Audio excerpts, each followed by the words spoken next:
Blessings, good evening.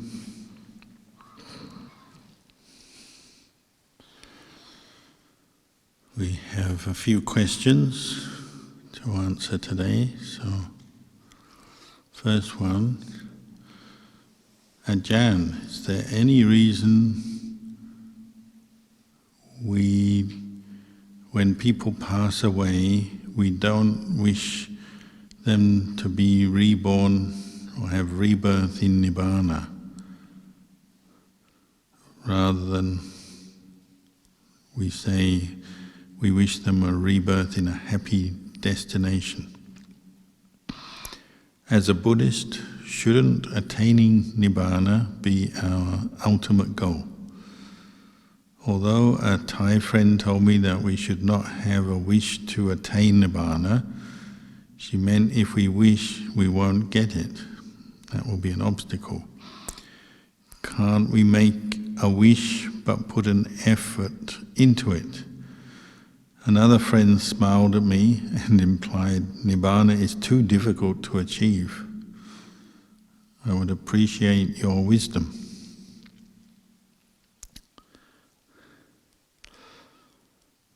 There's quite a lot in that question, actually.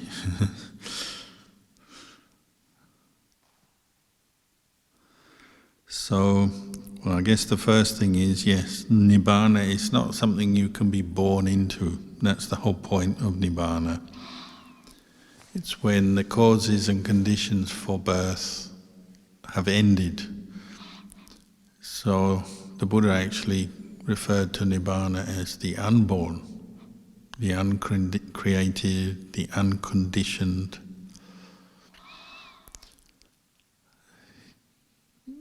It's that the mind without suffering, without birth and death, the deathless is another word for Nibbana. So it's not something you can be reborn into. But yeah, of course, you can wish someone to attain Nibbana. You can wish Nibbana for yourself, the complete end of suffering.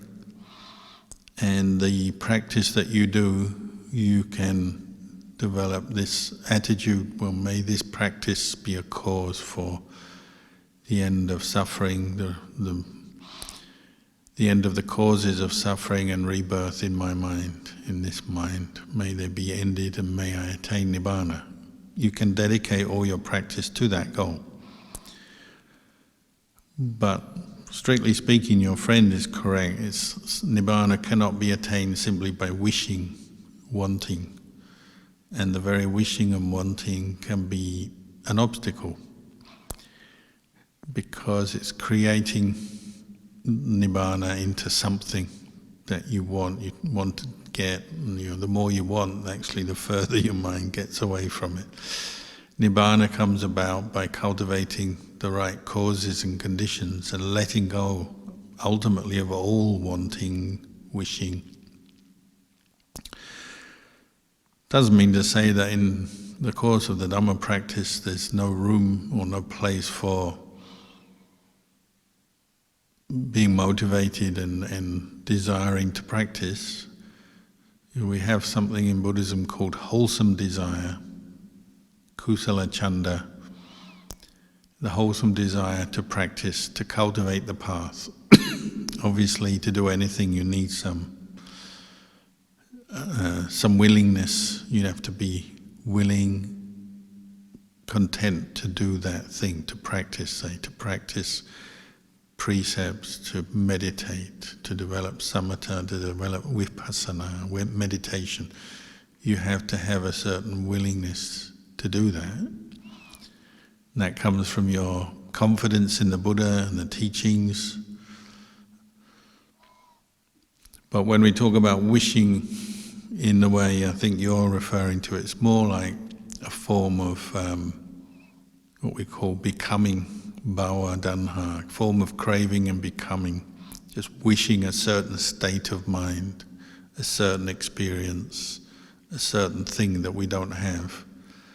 And that wishing and wanting is actually agitating to the mind, and it's a cause for attachment and more suffering. This is something you have to investigate. So say when your friend's passed away, or someone you know has passed away, perhaps it is more correct to just wish them a happy destination so that they can continue their practice if they haven't reached Nibbana. Because one of the factors that we have to develop on the path to Nibbana is a sense of well-being. And it's better to be born in a happy destination to do that, so that you can be in a place maybe where you can hear the Dhamma, practice the Dhamma. So if you're in an unhappy destination, if things are just too difficult, too challenging, too much suffering going on for you and the people around you, maybe it's going to be very difficult to practice. So our general aspiration for other people is, may they be born in a happy place so that they can continue their practice. You can wish them Nibbana though, but you're just wishing them to cultivate the causes and conditions for Nibbana.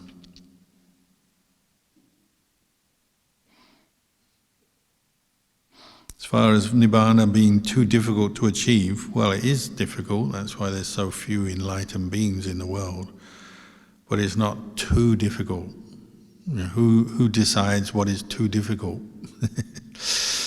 If you've never done something, you can't really say that with all truthfulness, because you haven't got that experience to say that it's too difficult.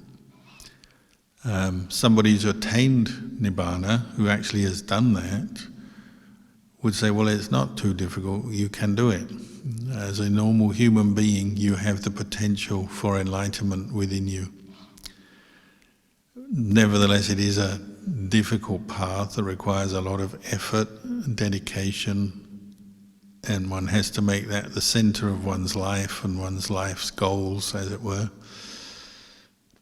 So it's not to underestimate what Nibbana is and what it requires to achieve it, but it's not impossible, otherwise the Buddha wouldn't have taught it, and he said that. Sometimes the Buddha would say, you know, I teach you this path of practice for the end of suffering because you can do it. Human beings can practice. If it was impossible, I wouldn't teach it. A waste of time.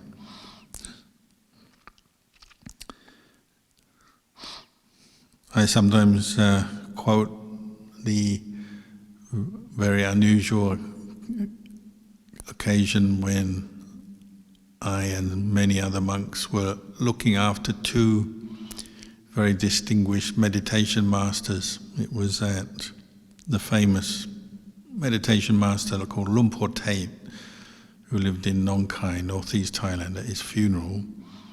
And so many other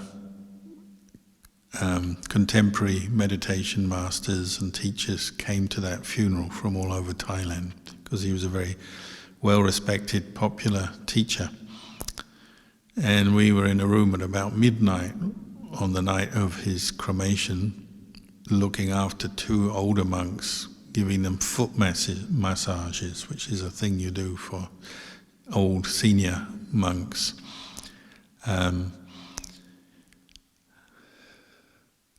The names of those monks, Lumpur Rian, Lumpur Luang. So these two monks were both considered to be noble ones, maybe even arahants. And they're just chuckling and talking and giving encouragement to us, the junior monks who were looking after them and listening to them teach. So it's a very special and a very happy occasion, even though everyone was very tired. And one of the topics of the conversation was the suffering of the bodhisattva. Because this is two enlightened beings who are no longer going to be reborn, talking amongst themselves across a room with a few other monks close by. And they're saying, well, their friend, another monk who was not present in the room, they said, oh, they feel really sorry for him. He's a bodhisattva, he's going to have to be reborn many lifetimes. Has to be born, get old, get sick and die over and over again until he becomes a Buddha, because that's what a bodhisattva is, one who's aspires to become a Buddha. They say he might as well just practice for Nibbana here and now and attain Nibbana here and now, free himself from suffering and no more rebirth, no more suffering. So that's how arahants talk, and they're talking from the reality that they experience. They're not just theorizing or speaking philosophically, they're speaking from the experience of their own mind as they know it. That if you are done with the attachments, the cravings, the attachments that lead to rebirth, you're free from suffering. So you're going to be, you could say, the happiest person around. Except for on this occasion there were two happy people. So it's a very rare occasion with two arahants speaking to each other. So just a small aside with this question. Another question. Ajahn, I had a retreat observing the 8 precepts at a monastery many years ago. One early morning before dawn, I heard an old foreign man's voice calling my name close to my ears.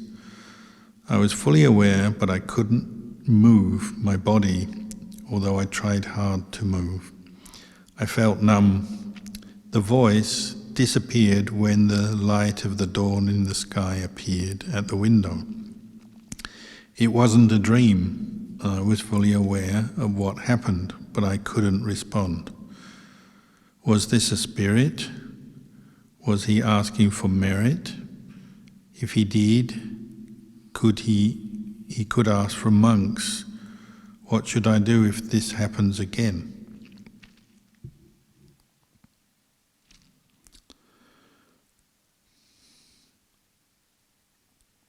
Well, yes, in monasteries it's quite often, we say they're quite normal or natural for there to be certain devas, people who have passed away and are in wholesome, happy destinations who may be associated with that place or the monastery or the people doing good in the monastery, and may even wish to encourage them. So it's quite, it's not unusual for people to have nimittas, either visions, which can be sound as well as visual, or sometimes even as you have experienced, with the eyes open or the ears, just the ears hearing a sound. Early morning is quite common to have these experiences during meditation or during a time when the body is very light and relaxed, the monastery is quiet, still the early morning, not much is happening. So this is not an unusual time for people to have this kind of experience. See an image, hear a voice, could be chanting, could be some words of Dhamma. So generally it's considered to be a wholesome thing, a good thing. Words of encouragement, words of anumodana, appreciation for the practice you're doing, encouraging you to continue maybe, rather than somebody calling out for merit or help, which can happen, but it may be less likely in this situation. It's more likely to be a deva giving their anumodana, I think. So yes, this has happened to myself, this has happened to many other Sangha members, lay people. It's not an unusual thing. Maybe the response where you go numb, well, that could partly be just shock or fear that you have this unusual experience, and that does often stimulate a sense of numbness or temporary paralysis. You feel, oh, what can I do in this situation? You're kind of shocked, your mind doesn't know what to do, and physically you feel as though you can't move. It could be just plain fear of the unusual situation, or just shock or surprise, as it were, and that quite often freezes us. We freeze temporarily. So I wouldn't worry too much about that. It will pass, as it did on that occasion. I'm sure it passed. If this thing happens again, what should you do? just practice mindfulness and be aware. You hear a sound, you see a sight, whether it's just the normal visual images that you see around you, sounds you hear, or if it seems to be something more subtle than that from the spirit world, the celestial world maybe. Just observe the sound arising, passing away, the visual image arising, passing away. Observe your reactions, your very physical reaction, your mental reaction. Maybe you have a curiosity, interest, and you start thinking in that way. What is this? What's happening? Maybe it gives rise to doubt. Maybe it gives rise to fear, worry.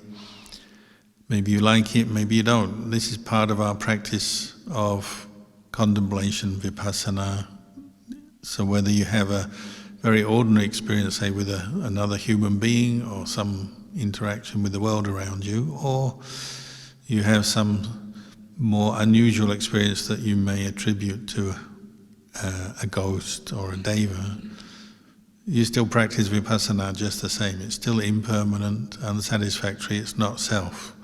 And your aim is to try and maintain mindfulness and see the three characteristics in this experience. It arises, it finishes. That much you can know for sure. Maybe you'll never know whether the voice was a deva or a ghost or just your imagination. It could be any. But the thing you can know is that it arose, it passed away, it was impermanent. So you can always get this insight out of these experiences. And maybe sometimes you'll get deeper understanding also of what it actually was, but sometimes you won't. It doesn't matter, it still arises and passes away.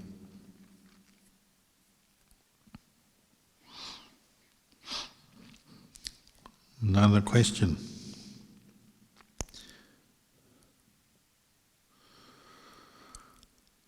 Ajahn, I have terrible anxiety in many situations. Do you have any suggestions how to deal with it? Well, simple answer is practice the Dhamma.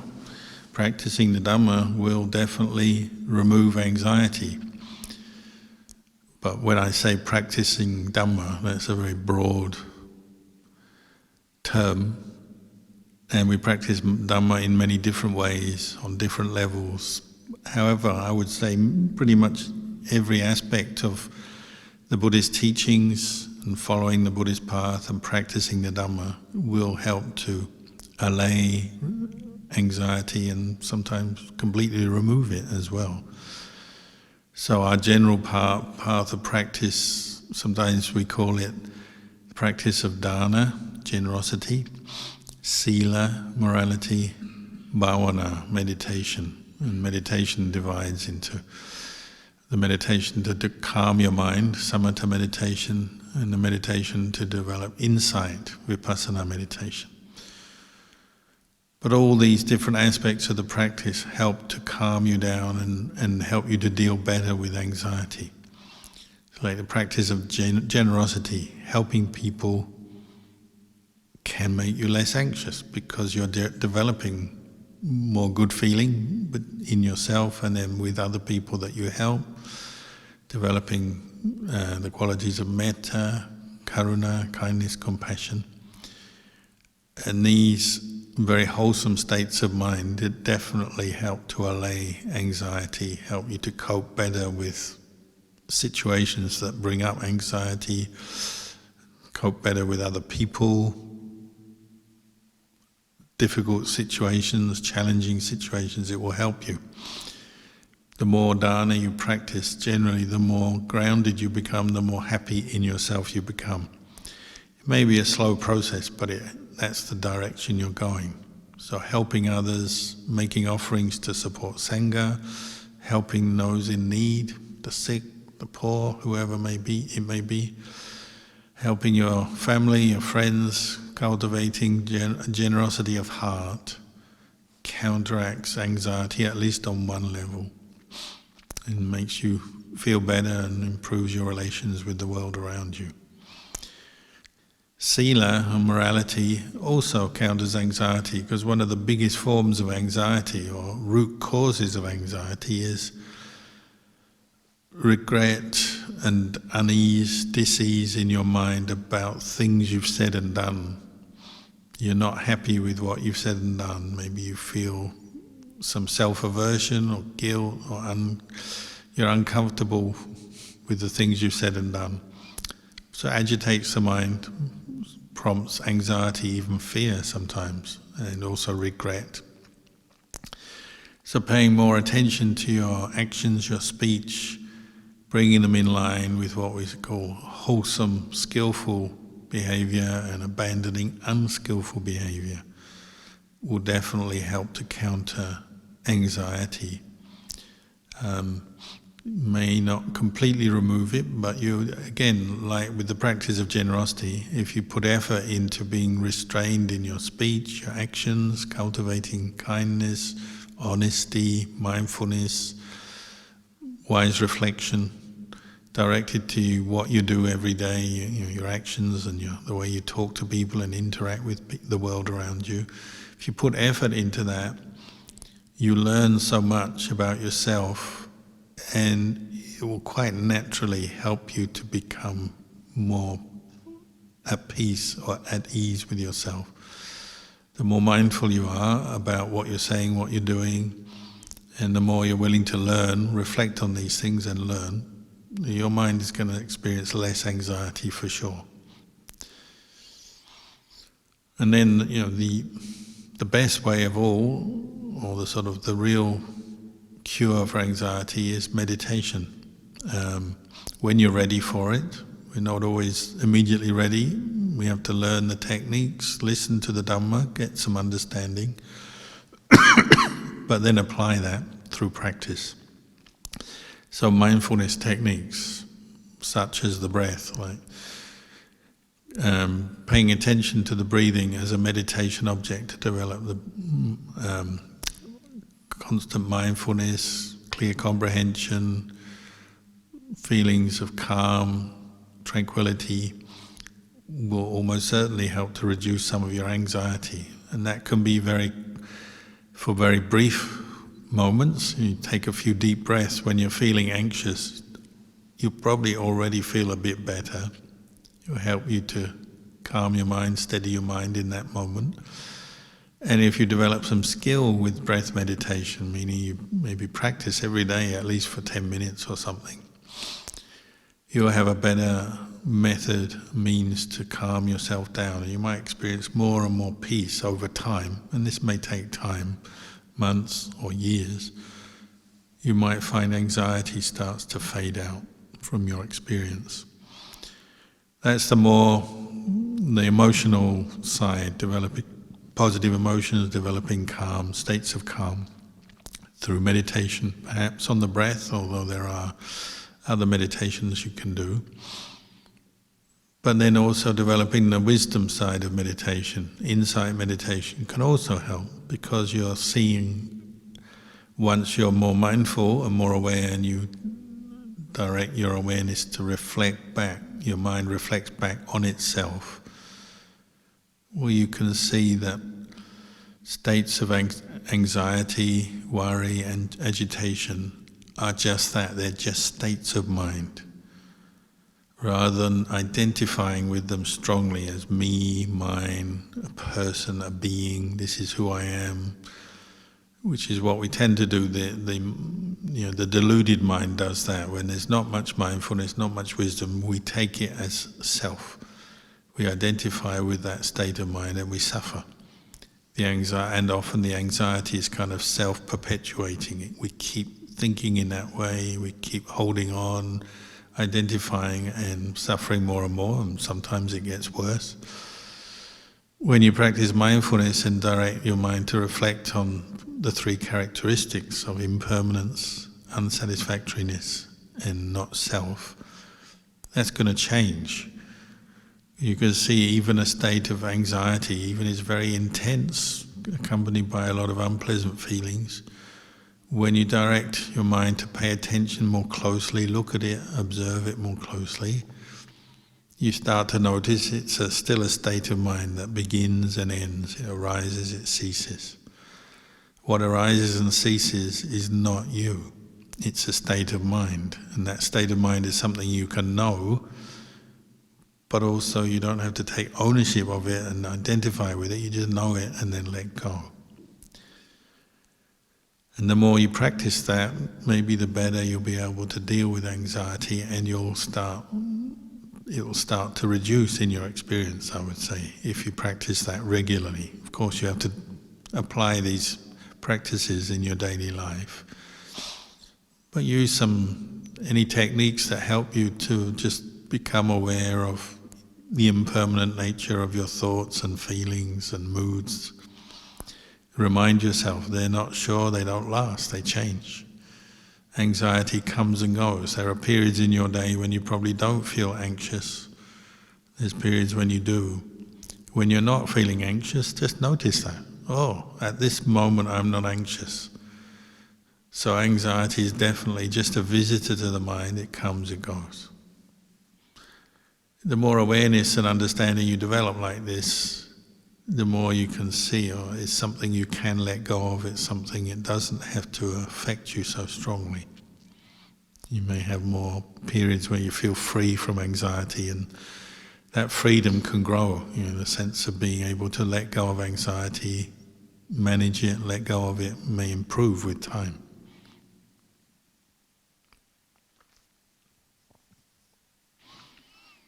So, good luck with your practice.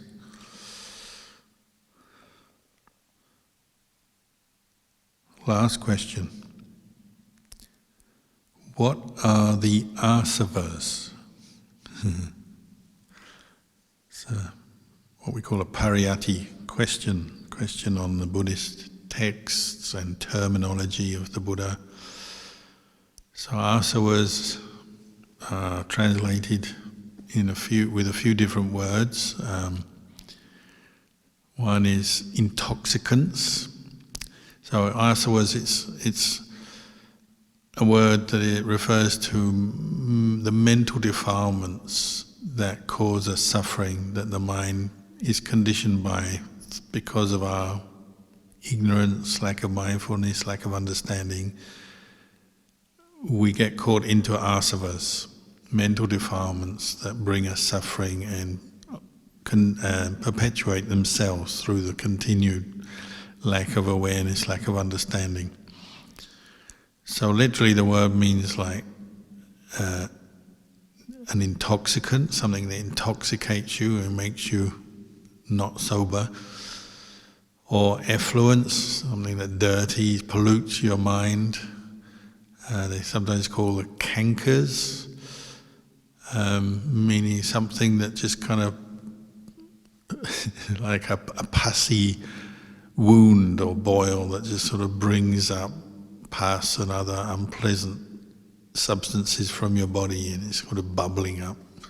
Sometimes a more kind of neutral term, they use the outflows of the mind flowing out.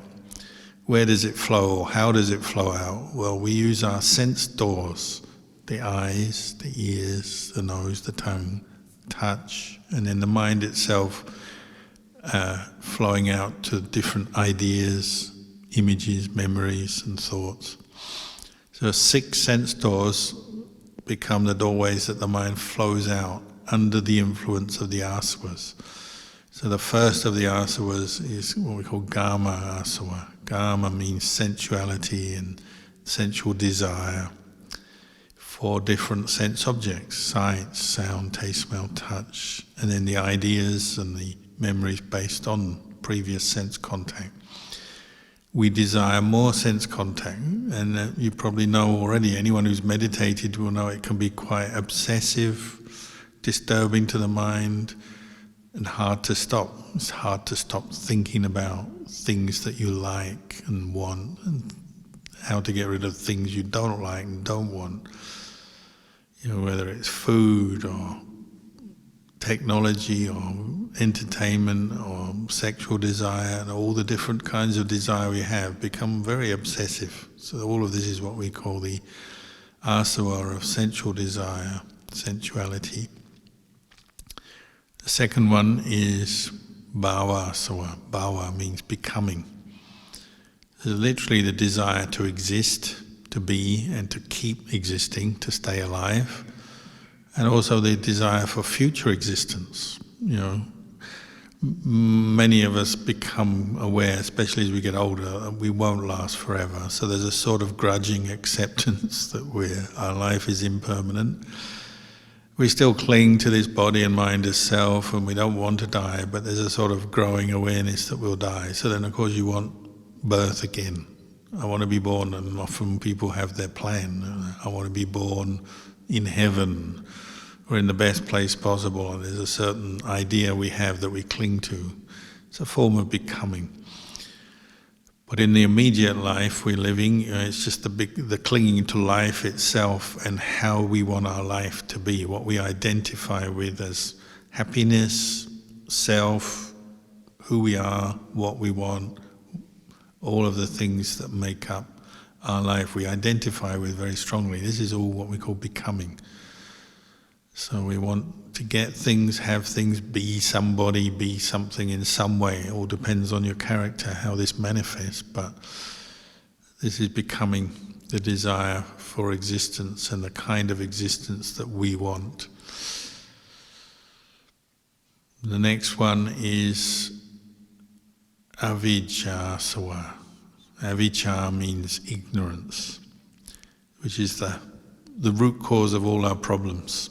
So, literally ignorance of the Four Noble Truths. This is why we talk about and teach the Four Noble Truths so much, because it's the antidote to ignorance, which is the deepest, most deeply rooted cause of our suffering as human beings. We're ignorant of what is suffering, what's the nature of suffering, and then what is the cause of suffering, and then what to do about how to end and remedy the cause of suffering. We're ignorant, we don't understand what we have to do, what the problem is, what we have to do, what the solution will look like. We haven't maybe tasted Nirodha, the cessation of suffering yet. So our mind is full of confusion and doubt. And quite often we make more suffering than we need to in life. We've got suffering already, and then we make it worse we suffer, and then we suffer because we're suffering. And on it goes. And there's this sense of, your mind is kind of polluted by a lot of wrong views, attachments, confusion, and often it seems to get worse. So, how do we deal with that? Well, we have to cultivate insight into the Four Noble Truths.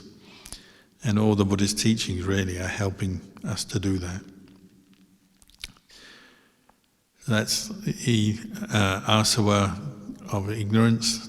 There's a fourth which is sometimes used, sometimes it's included in the first three, sometimes it's described as a separate asava, and that's ditthi asava. Ditthasava is like the asava of attachment to views, and particularly wrong views and wrong attachment to views on things. So, such as the view that this body is a self that I can control, it's me, it's mine. And the things that we can have in this world belong to me, mine. Or the view that things are permanent, or something that is suffering we see as happiness, or something may actually be happiness we see as suffering. So some people, we were talking earlier about how some people say Nibbana is too difficult, don't even think of it, don't even bother about Nibbana, the end of suffering, it's just too far away, too remote. You could say that's a form of view that would stop you maybe practicing the Dhamma, cultivating the path. So you may say a form of wrong view, or wrong views about different practices. Maybe there's a certain practice that you've got to practice your meditation like this. This is the only way. You've got to maybe practice mindfulness of breathing. It's the only way to get enlightened. Which is not strictly speaking true, because there are different techniques of meditation, and more importantly is developing mindfulness and insight, and even insight into your own views and beliefs. You have to develop that as well.